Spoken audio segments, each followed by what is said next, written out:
30 ରୁ 40 वर्ष पूर्णा संबलपुर धनकौड़ा ब्लॉक गेंगुटीपाली हनुमान मंदिर आगरू मंदिर नाई थिबार लगी खुला आकाश तले पत्थर के पूजा करुथिले भक्त इहादे राज्य सरकार आड़ू अनुदान आसिकरी काम भरदर हिसाब होउछि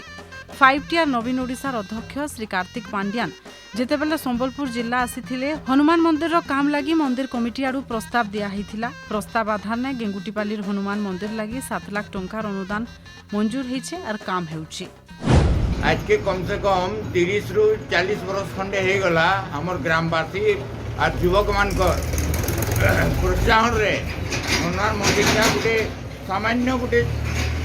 तले गोटे किसी माने मंदिर मुंद्रा किसी नहीं से जगह हमें पूजा करी हमें विशुभ संक्रांति है अन्य हनुमान कौन माने प्रोग्राम है आमर ग्रामवासी मिसिकरी से जिनसटा के हमें परिचालना और मनई करी आसुलु आ वर्तमान आमर मुख्यमंत्री प्रोत्साहन रे जहाँ किसी मंदिर है मठ है मस्जिद है तार जेन पुनरुद्धार करवार लगी माननीय मुख्यमंत्री जेन प्रोत्साहन देइतिले से 5टी सचिवंकर आगमन रे हमर ग्रामवासी युवक माने बुढ़ा माने समस्त ग्रामवासी जाइकरी 5टी सचिवों को गोटे चिठी देकरी तांको आमे जणालु जे हमर मंदिर रो किसी हमर पाखे नाइन हमर गरीब गाँ है आदिवासी गाँ है ये आदिवासी गाँ रे कौन सी हमर हेन्ता संबल भी नाइन जे आमे गोटे मंदिर टे करि पारमु आर आपण माने जदि दया करी आमको जदि किसी अनुदान देबे ताहा हेले हमर मंदिरटा पुनरुद्धार हो पारबा आ मंदिरटा तैयारी हेले समस्तंकर माने गोटे खुशी हेबा समस्ते आम खुशी रे ताने आ भल भाव रे ताने मंदिर ताने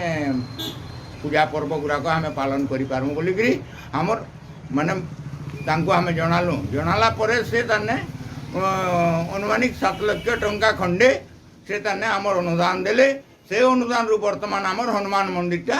तैयारी काम चली। हनुमान जयंती पणा संक्रांति ई सबु बेल के बने भीड़ हेसी फी दिन आखर पाखर लोग भी आसी थिसन मंदिर लगी जन 7 लाख टंका अनुदान आसी छे इहादे सेति काम हेउछे गेंगुटीपाली हनुमान मंदिर लगी सरकार जन पैसा मंजूर करिछन सेति लगी मुख्यमंत्री नवीन पटनायक और 5टी अध्यक्ष कार्तिक पांड्यान को धन्यवाद जनिछन लोग थिला एबे के काना बना हो देखुन पहला हमर ती इन गुटे आमे पत्थर रखि कि आज को दीर्घ 30 ରୁ 40 वर्ष हैला आमे गुटे पत्थर रखि कि हनुमान रो ई कार्यक्रम करूथुलु आमर लोक मानकर जेन उत्साह उद्दीपना देखि कि एवं माननीय मुख्यमंत्री जेन मठ मंदिर मस्जिद रो जेन पुनरुद्धार कार्य कले आमर गेंगटीपाली जेन युवक माने से माने गुटे उत्साही देहिगिरी गुटे माननीय मुख्यमंत्री के एवं 5टी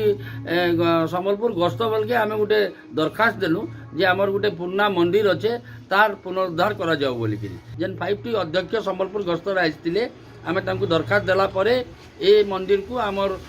7 लाख टंका प्राय 7 लाख टंका मंजूर होइछे। मंदिरटा तो बहुत पुरना जिनस बहुत दिन पूजा होचे होचे आमे पुरना आमे धनकड़ा बासिंदा आ मंदिर पाजिटिव देखला बेले आज आमर मंदिर बहुत पुरना थे कि आम मंदिर नहीं पाऊँ बहुत दुखर कथा जेहेतु हनुमान पूजा है आम हनुमान प्रत्यक्ष देवता आम कलिजुग बाणुचु निहाती जरूरी आम ये आमर मंदिर हवा कथा आ मंदिर जेहेतु छोट आकार चलता मंदिर स्थापित देकर एवं मंदिर हो गले बहुत सुंदर लगवा आम भक्त मैंने समस्ते वेटिंग रे अच्छू जोटा कि आम ये पूजाटा सुंदर सुरक्षित हो आम से भगवान को चाहूँ आसुन मंदिर गुड़ी मानकू लोकंकर भाव सब बेले जुड़ी ही थीसी तो जेन माने भी दर्शन करबार लगी आयसन महाप्रभुकर सेमानकर जेंता सुविधा हेबा मंदिर मानकर काम हेबा ताके ध्यान देकरी अनुदान देउछन सरकार। संबलपुर देखुतिले प्रीति सुनांकर रिपोर्ट।